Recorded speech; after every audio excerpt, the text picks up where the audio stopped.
Welcome to Double D-Fense. I'm Liz. And I'm Christine. We're bringing you an all-female perspective on the NHL, plus the PWHL, college hockey, and everything in between. Thank you for joining us.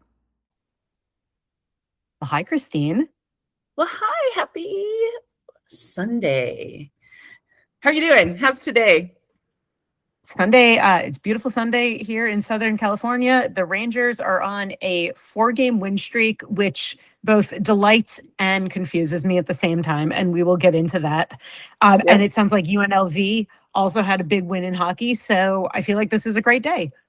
Well, and we're not going to let's just get into it. The USA Paralympic hockey team won today too. Both UNLV and the men's Olympic team playing Canada for the gold medal round happened at the same time today. So it was fun. The child, Matthew, our correspondent, is actually in St. Louis watching the team. It was the quarterfinals today. So yes, UNLV won against Liberty University.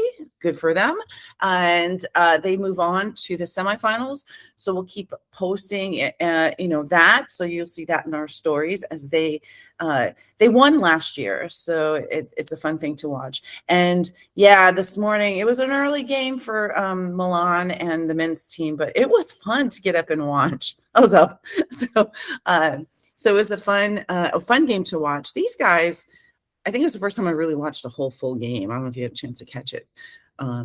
But they kind of described, the way they skate and the sticks and how the goalie has like the little edges.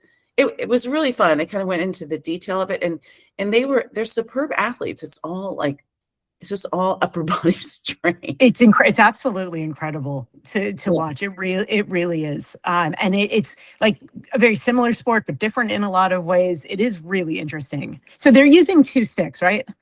Yeah, because they're using it for 2 purposes. One, to take the shots, and also to propel them, through, because they're all taped to their sled. Yeah, and so that's the only way they can move. So yeah.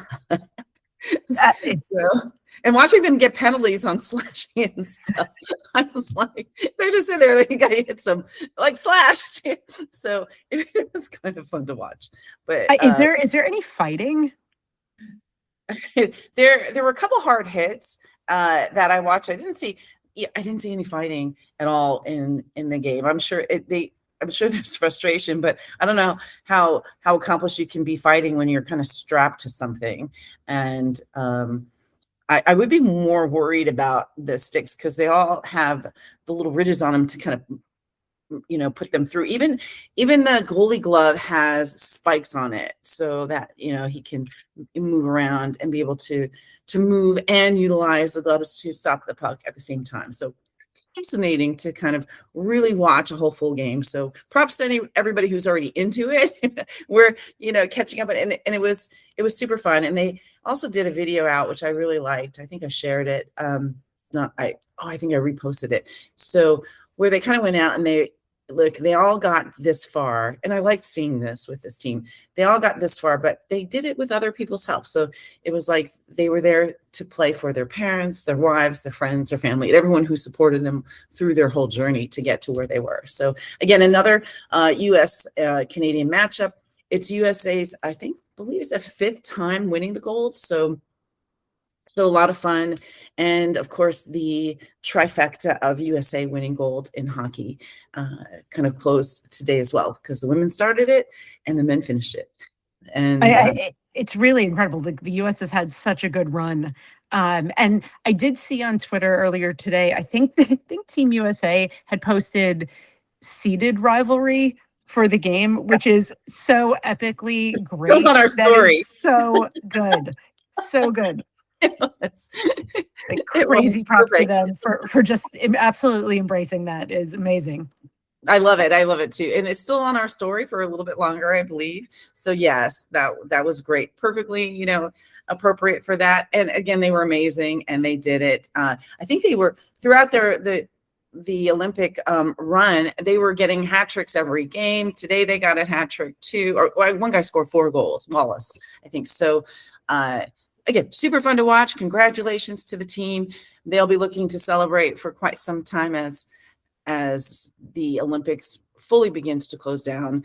And watch it. The Paralympics thing has been fun to watch too. So so if you caught the game this morning, it was fun. It was worth it, and not a surprise because the American team was strong, but the Canadian team did really well too, and very much earned the silver. So props to everybody on that one. A fun morning, and and again, so we have a lot to talk about too. And like so much has happened in a week, or we'll even talk about like coming back from the Olympics because it's really only been 2.5 weeks since the teams have returned. So with the Rangers, we'll start with the Rangers. We'll kind of work around the league too, and then we'll kind of end with the amazing accomplishments of the PWHL as they're soaring right now too. But yeah, let's talk about the Rangers. So the Rangers come back. JT Miller, I guess, stage dived a little too hard, and he's been out. Rempe has to rework the finger. So he's been out. I have a lot of questions about both of those Panarin got injuries. traded. Both of them. He's been out. Oh, and by the way, I got to get a new jersey. So if you can see, I did get the 72. That lasted a whole week. Because I think it's great. I'd say you keep that. That is a collector's item. There was 1 week that it was available. You got it. I think it's great. And that will be a trivia question in years to come about Panarin on the Kings. So I think that's amazing that you own that. I think it's great. And it's a perfect segue because Panarin will be back at Madison Square Garden tomorrow. We wish we were there to do it. We're going to cheer everybody on. But yes, 10 days. It was about 10 days. We're going to go with 10 because 10's a good number, right? So like a week and a half into the teams playing back again from the Olympics, they had a great campaign where Panarin bought the mascot a Rolex watch and agreed to share the number because this is Bailey's number, as we talked about in an earlier episode. It's 72 because it's the average temperature in Los Angeles. And so that was fun. But in the trade deadline that occurred last week, we saw Corey Perry getting traded. Corey Perry was number 10. So immediately Panarin took the advantage to say, I want my number back. And so again, they kind of closed the campaign. It was a great marketing campaign and a photo session that they had done where it's like, they're still going to be best friends. Bailey gets to keep 72 and then Panarin's going to number 10, so next time I'm over there, I'll update and I'll get another jersey, for that. I'm glad, I saw some people get approached.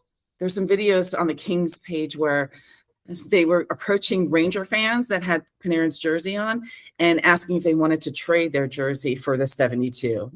And I feel bad for those people. Hopefully they got to keep their jersey and it was just a thing, but it looked like they gave the Rangers jersey to the Kings rep and then got the 72. And then all of a sudden, a week later, it's like, it's a 10. And I'm like, who knows? A lot of people there that first day had the jersey already. And it's funny, I think we were talking about this last time where a lot of people had their jerseys signed by him, so they can't return it. It's already signed, but he was signing at number 10. So did they know? I think they did. So there may have been a conversation that happened. I don't disagree. I feel like that this was all sort of meant to be. Yeah, I mean, Corey Perry had a no trade contract, but he ended up getting traded anyway. I think this is all a setup. We're just going to go with that. It works. So, well, okay. So let me ask you. I know you, as a Panarin fan, you have been a fan of Panarin for a very long time. Now that he is off the Rangers and the team seems to be on a bizarre win streak, do you feel that there's like a change of energy? Like, what would you attribute the Rangers first of all, it's their first 4-game winning streak of the entire season in a time where it was probably best for them to lose for various reasons. But you know what? Hey, it's nice to see them win.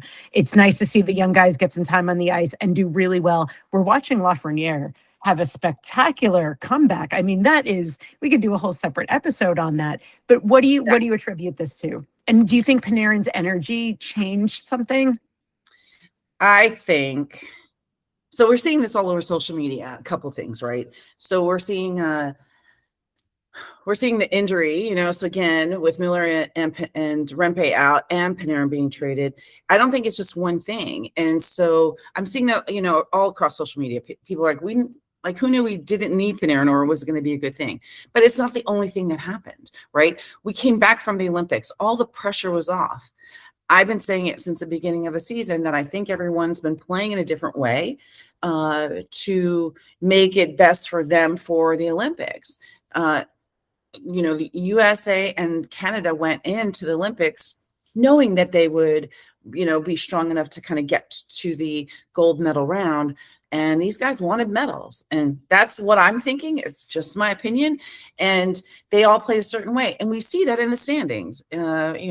Forget us, but the Panthers aren't even in a playoff spot. And what happened to them? They were expected to three-peat, right? It's not happening. So it's more than just the Rangers.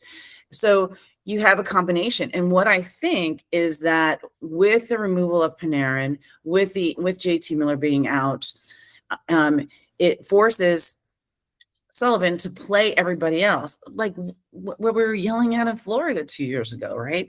Like, quit playing your veterans when the other people are producing.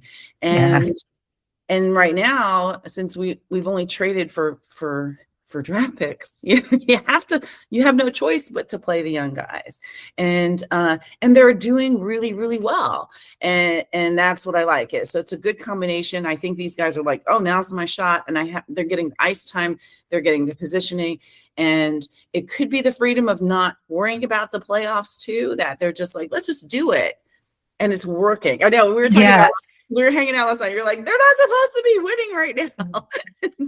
and I see that too. But we're not in last place, overall. I think there's teams below us. We're last place in the East. We're still dead last in the East. Yeah, as far as picks go, it doesn't help us. So, unless we have to be worse than like Chicago, and like, I don't think those things are going to happen. And yeah, keep going for it. The other talk is there a chance they can make the playoffs? The answer is no. The answer is yes. No. I refuse. I refuse. 0.0001. But we don't have that tag. I love it when the NHL, starts tagging it, like confirm, like the X's and the Y's, like that they're out, and they start, doing that. So that's going to start coming soon. I know we're getting close on a few teams, but we can't. I don't even want to. And I knew this was going to come up at some point, because if anybody's new to Double D-Fense, Christine is the eternal optimist, and I'm like hitting the escape button, like, get us out of this season as fast as possible. So I knew this was going to come up. Either way, it's super fun because the East Coast is crazy right now, right? There's so many teams that are right there fighting for it, and we're going to have to watch these guys closely because there's a big battle. It's really still anybody's game for these wild card spots, and it'll be fun. Because it's not the normal teams that you would expect. I mean, look at Buffalo. Yeah, nobody saw that coming. Yeah, and that's been a fun thing to watch. I mean, like they're in first place for the first time in 14 years, like something crazy, and that's fun to watch.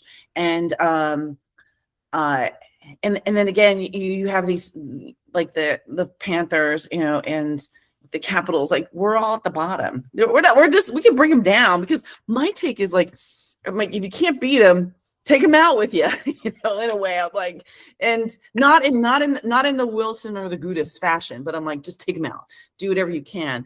And sometimes winning can muck up somebody else. So it's like, have fun doing that. That's the way I like to see that. And that's why I love this time of the year. So, so it's good. There was a big fight last night. We were busy making pizzas from scratch and kind of listening to the game and following. But I did share a clip on our Instagram site, because there was a big fight, and Igor got in the goal and kind of hid for a little bit, and then he made his way out. So I thought that was really cute. So they're just having fun. He's actually doing really well too, because I think he just broke a record for the amount of goals that he's stopped. So we are accomplishing good things, and we can still do that. My son is falling.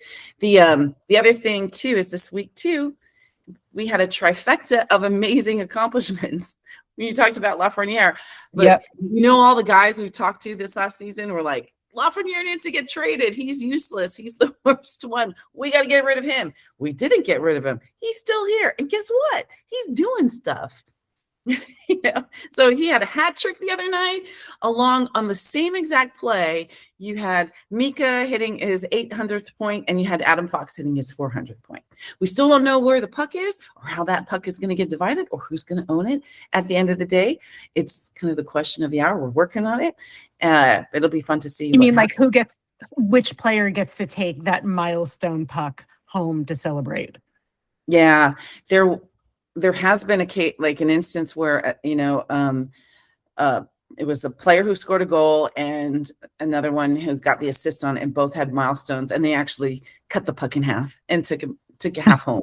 So it'll be curious to see kind of what they do and how they handle that. But it's kind of fun, So it's been a fun week of watching our team kind of get through, although I know Liz is frustrated. Like you're not now. Let me ask you about Lafreniere. Do you feel like are we watching the talent that he's had all along and not had the opportunity to show, or are we watching just an amazing coincidence of events where he happens to be on a hot streak? Because you do have to admit, like, the timing of him getting really good is also really interesting given JT Miller being out. I mean, I know he came back for the last game, but he was out with his mysterious stage diving injury. And of course, Panarin, even if like these guys got along, maybe there was just a lot of pressure, or is it the lack of pressure? And you kind of alluded to that earlier.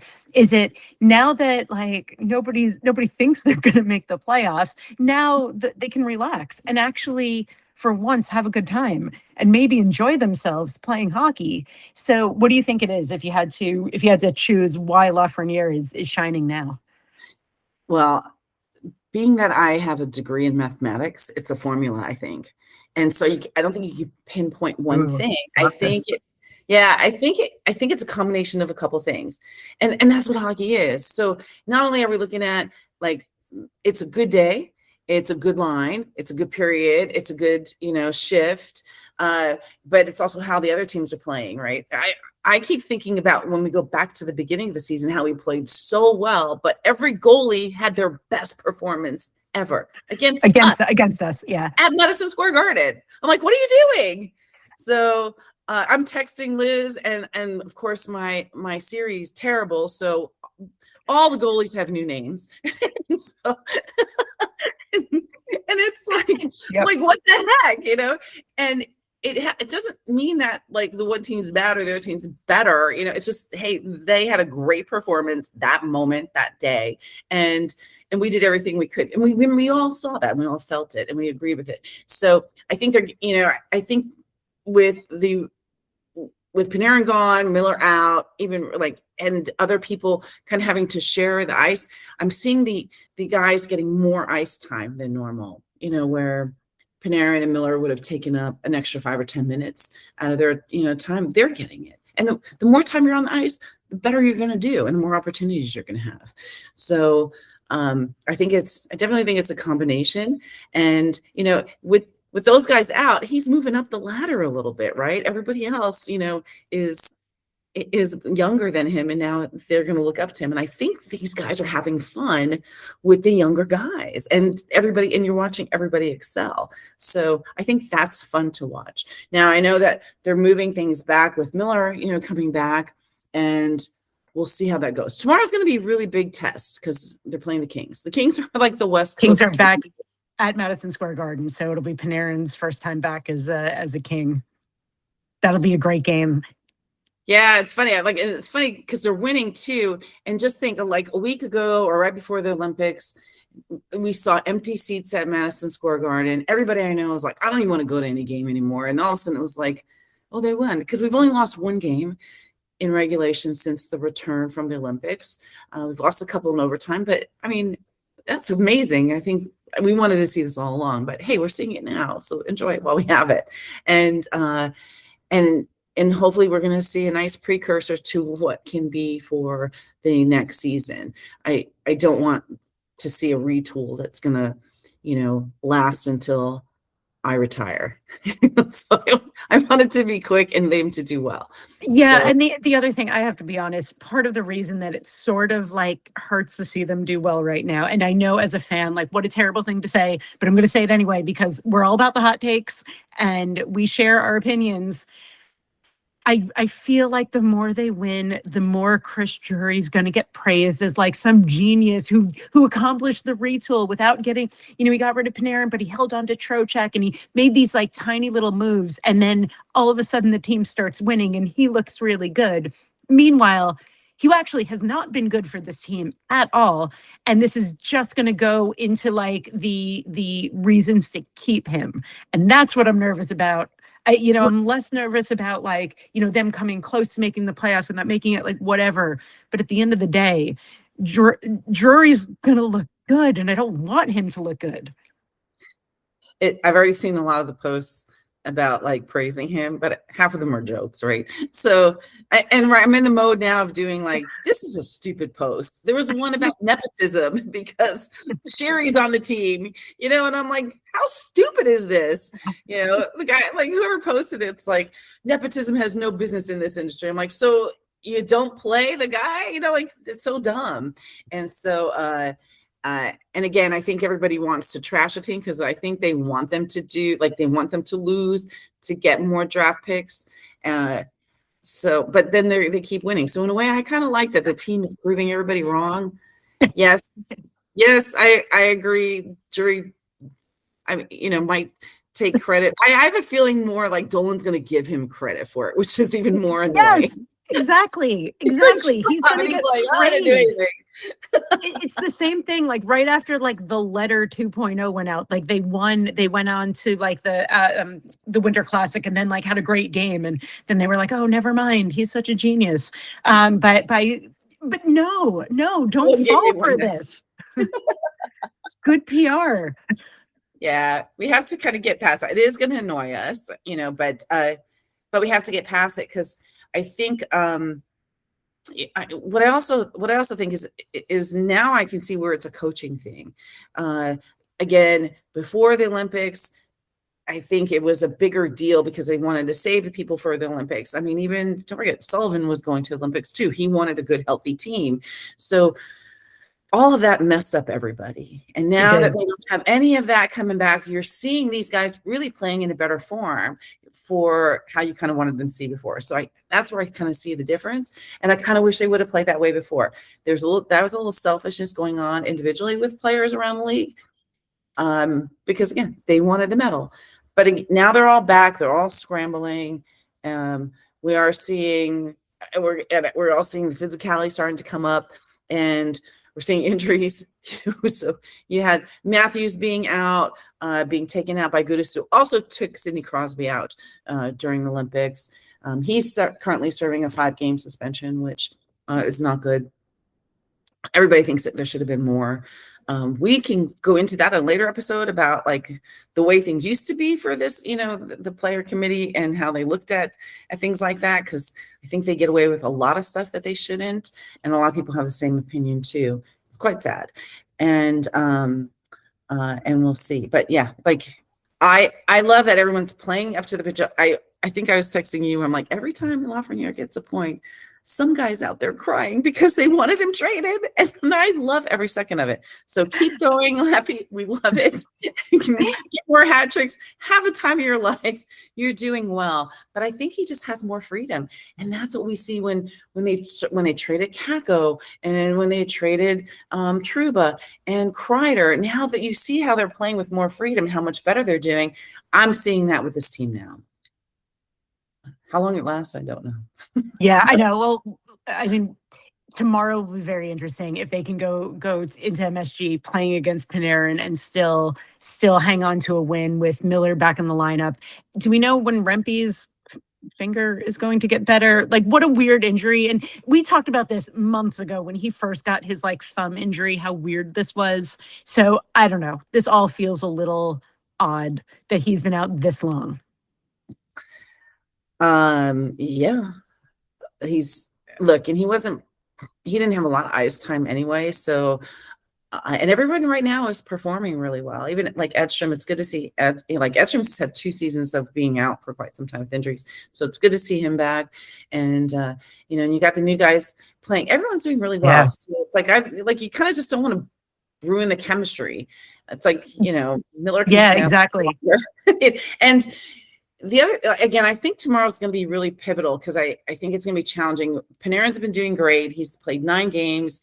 He's got 9 points, 7 assists, and he's doing really well.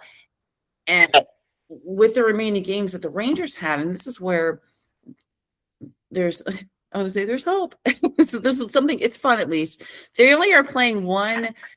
They're only playing one team that's currently in the playoffs. Every other team is out of it. Even the Kings. The Kings aren't in a playoff spot right now. So I know they're close, though. So that's why I think tomorrow's going to be a really good game. So I think they're only playing one team with the remaining games. So all these things, they can win. And they'll be fun to watch. Because whether they win or lose, go to overtime, we're going to see some fun games kind of closing out the season.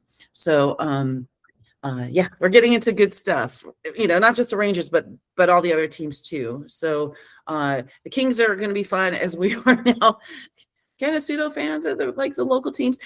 One thing I have to say is we have to get back onto watching it because the Kings are local. I have no way to watch them at all. They're not on, the Ducks are on local TV because the Ducks are part of the network where they have the free games along with Dallas and the PWHL games.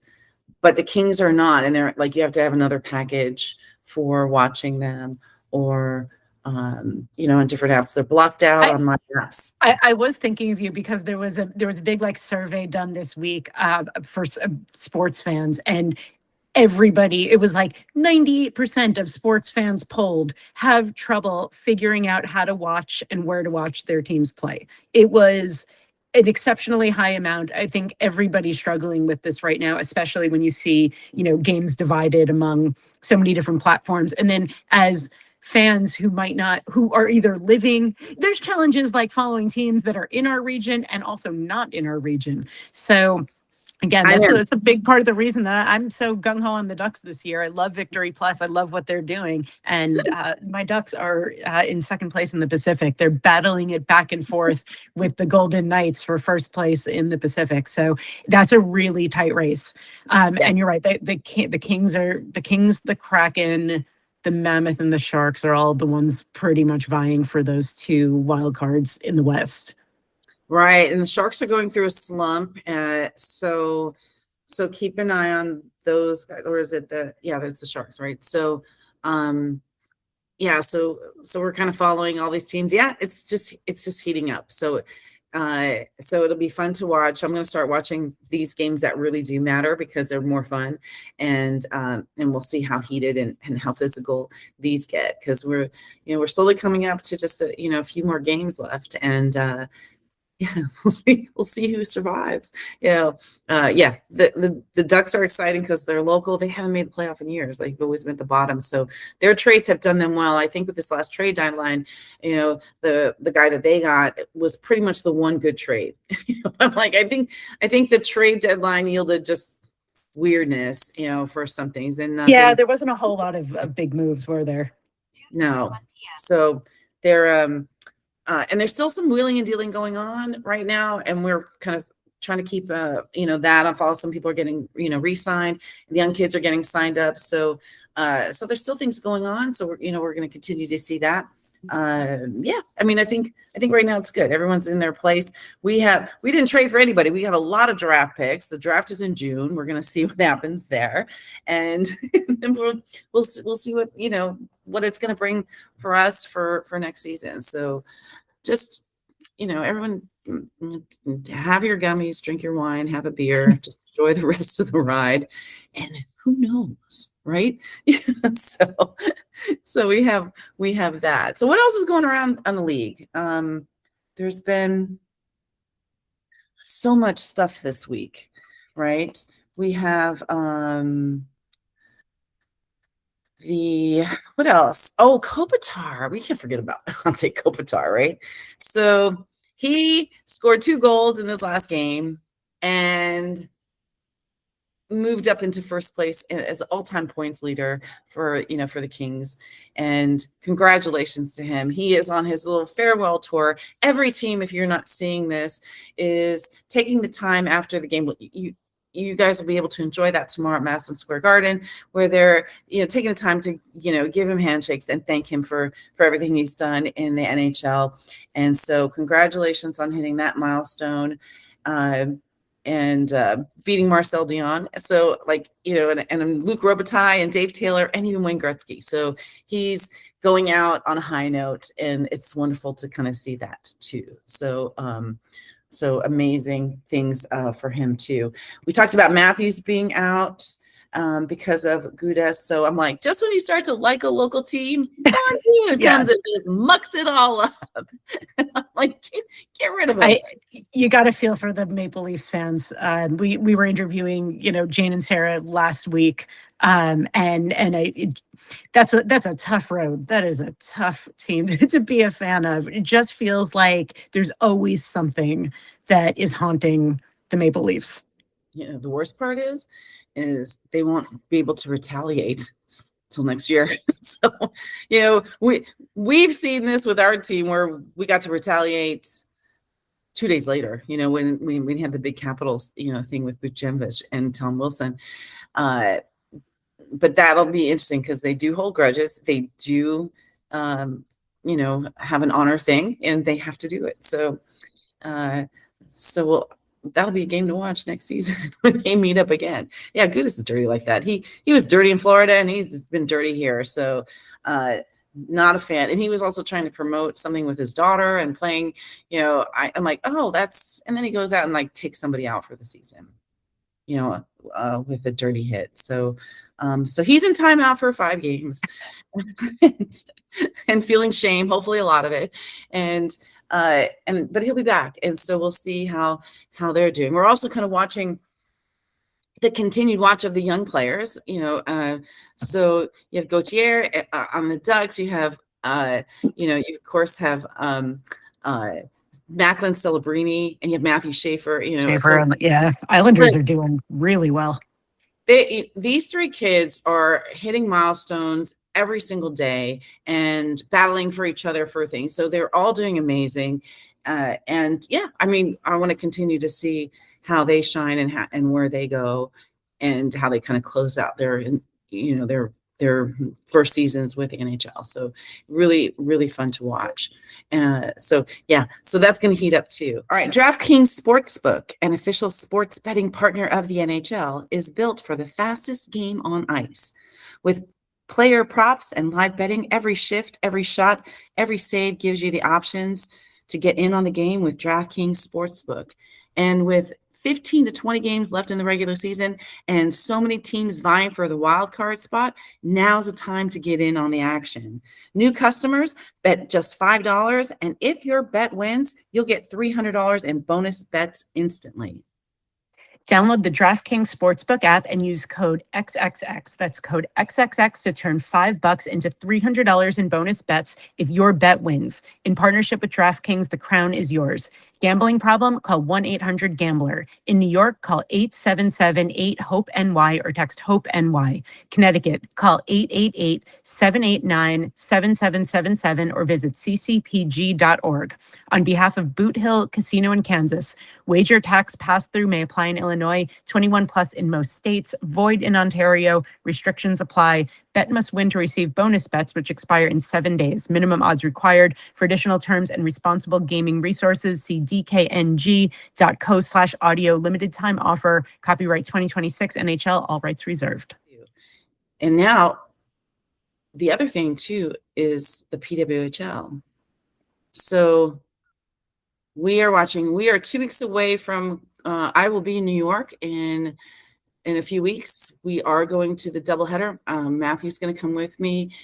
So half of Double D-Fense will be there representing all of Double D-Fense at the doubleheader. So we have a Rangers game at 12 to 3. A lot of time to kill between the games, but I have friends.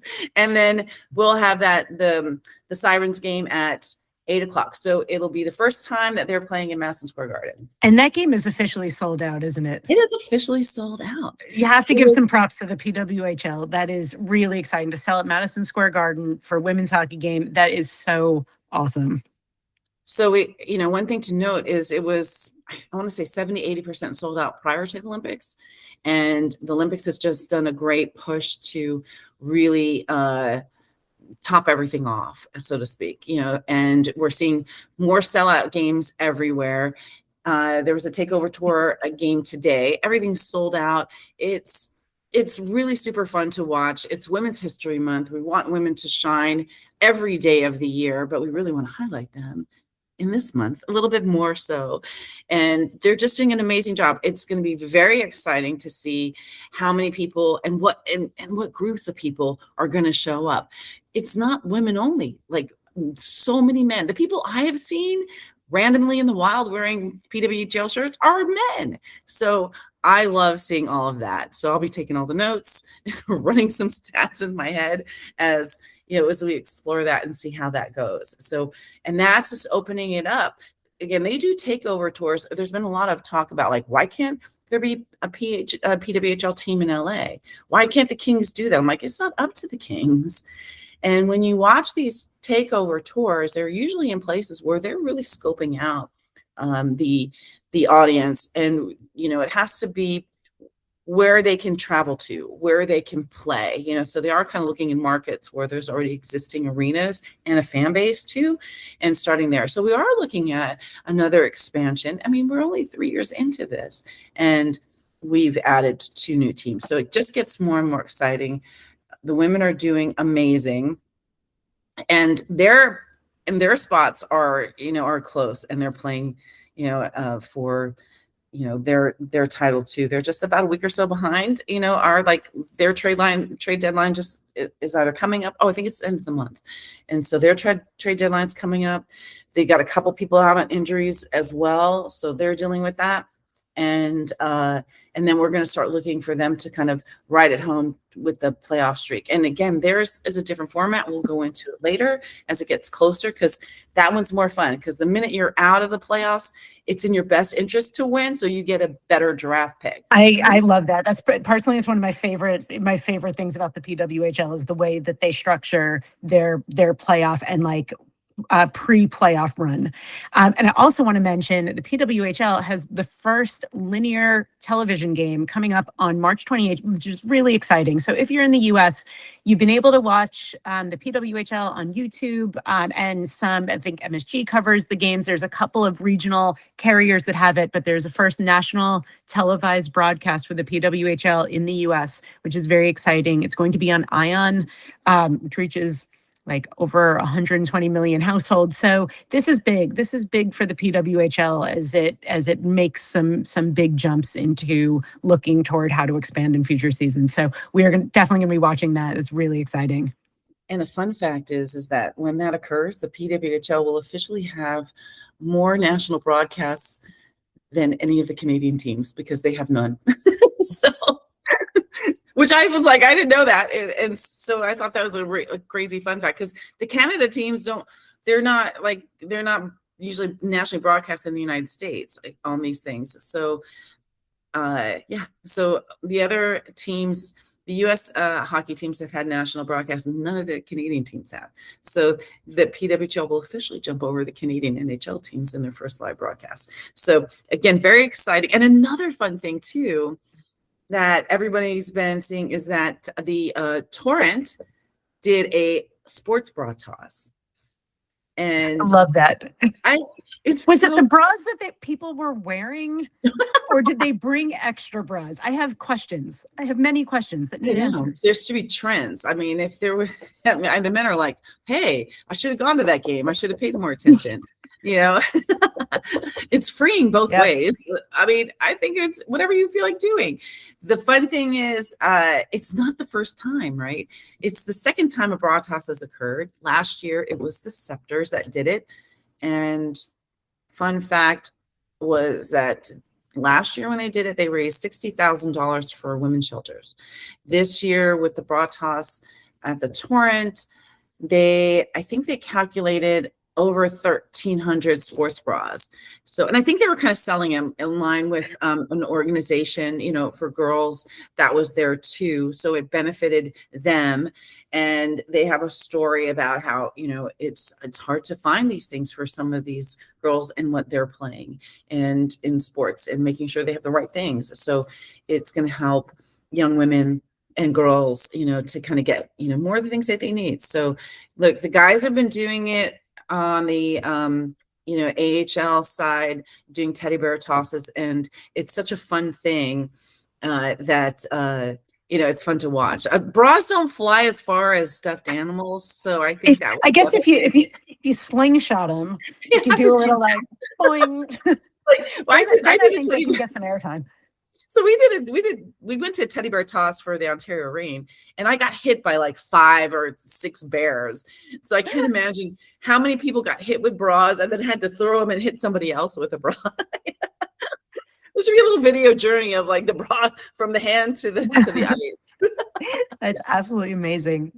So wonderful things are happening. This has all happened in the last week and a half since we met. And so many things, from Olympic Hockey Day to the NHL, and again, college hockey.